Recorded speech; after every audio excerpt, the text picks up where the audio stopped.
Hello बच्चों, let's see this question.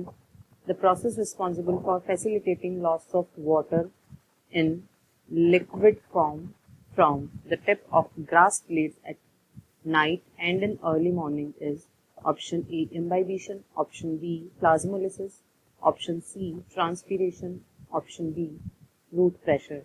So first of all we will discuss the key concept of this question. तो यहाँ पर जो इस क्वेश्चन का की कंसेप्ट है दैट इज गट्टेशन। सबसे पहले यहाँ पर हम देखेंगे कि गट्टेशन क्या होता है। तो अगर गट्टेशन की बात करें, नेक्स्ट स्लाइड पे हम इसको देखते हैं। तो गट्टेशन जो है ये प्लांट्स में होने वाला एक प्रोसेस है। एक्चुअली प्लांट्स जो होते हैं उनमें जो रूट्स होती हैं वो क्या करती हैं, मिनरल्स को सॉइल से एब्जॉर्ब करती हैं और उसके साथ में वाटर को भी एब्जॉर्ब करती हैं। ये सब क्या करते हैं, इन रूट्स के अंदर एक पॉजिटिव हाइड्रोस्टैटिक प्रेशर को क्रिएट करते हैं।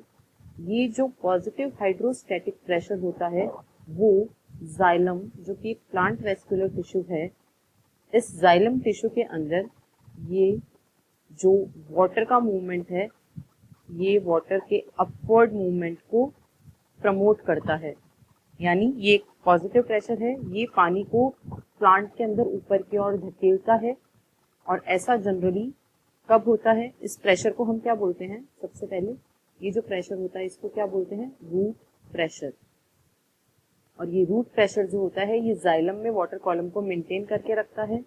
अब क्या होगा, जो जब सनलाइट यानी सनराइज हो जाता है और सनलाइट ज्यादा होती है तो प्लांट से क्या होता है, यानी अगर हम डे टाइम की बात करें तो यहाँ पर इवेपोरेशन जो होता है वो ज्यादा होता है। ऐसा कब होता है, डे टाइम में इवेपोरेशन ज्यादा होता है, वाटर लॉस ज्यादा होता है, तो क्या होता है, रूट प्रेशर पानी को ऊपर धकेलता है। लेकिन जब ह्यूमिडिटी ज्यादा होती है या फिर हम बात करें नाइट टाइम पे, तो क्या होता है, इवेपोरेशन तो होता नहीं है, इवेपोरेशन इस टाइम पे कम होता है, इट इज लेस। तो उसकी वजह से ये जो रूट प्रेशर जो पानी को नीचे से धकेल रहा है तो उसको कहीं से बाहर आना पड़ेगा। तो वो क्या होता है, जो टिप्स होते हैं लीव्स के उनसे ड्रॉप्स की फॉर्म में बाहर निकलता है। और यही जो प्रोसेस होती है उसी को ही हम क्या बोलते हैं, गट्टेशन बोलते हैं। तो अब हम ऑप्शंस को देखते हैं। ऑप्शन ए में दिया गया है इम्बाइबिशन। इम्बाइबिशन जो है ये एक ऐसी प्रोसेस होती है जिसमें जैसे कि वुड होती है ये वाटर को अपने सरफेस पे एब्जॉर्ब करती है, तो इसी प्रोसेस को हम क्या बोलते हैं, इम्बाइबिशन बोलते हैं। It is incorrect answer.